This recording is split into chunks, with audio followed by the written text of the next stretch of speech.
Artistahing tsanita na S.I. Dara hindi na daw pumapasok.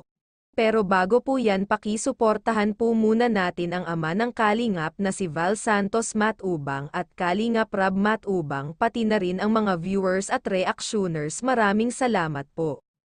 Mga Kalingap, may bagong update na nan kay Dara. Muling binisita ito ni Kuya Rab si Dara para dalhan ito ng bigas at groceries. Naabutan nila ito si Dara na nagdidilig ng mga gulay na tinanim niya sa kanilang bakuran. Sadyang napakasipag naman talaga ng bata na ito si Dara. Kaya daw ito hindi pumasok dahil holiday. Naabutan din nila Kuya Rab ito si Dara na nag-iisa lamang ito at wala si Bea. Tinanong nila kung saan si Bea pumunta at ang sabi ito ni Dara ay pumunta daw ito sa kanyang tita.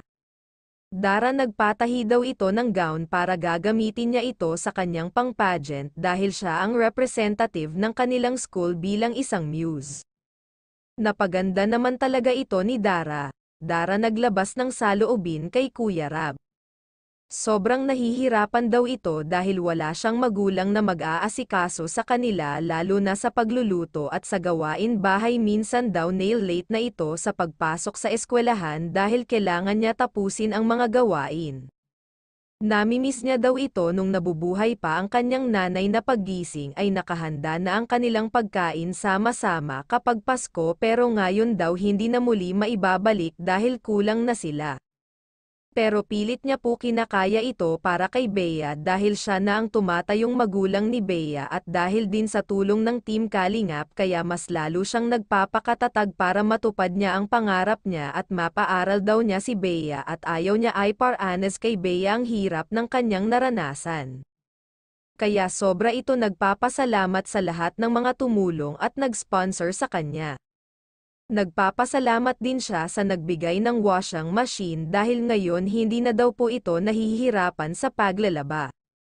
Kaya ang maging payo sa kanya ni Kuya Rab ay laging magdasal at andyan lang ang Team Kalingap na handang tumulong sa kanila kung anuman ang kailangan nila.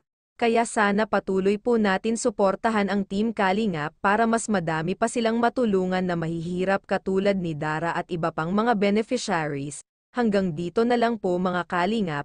Kung bago lang po kayo sa channel ko, like and subscribe my channel. Thank you for watching and God bless us all.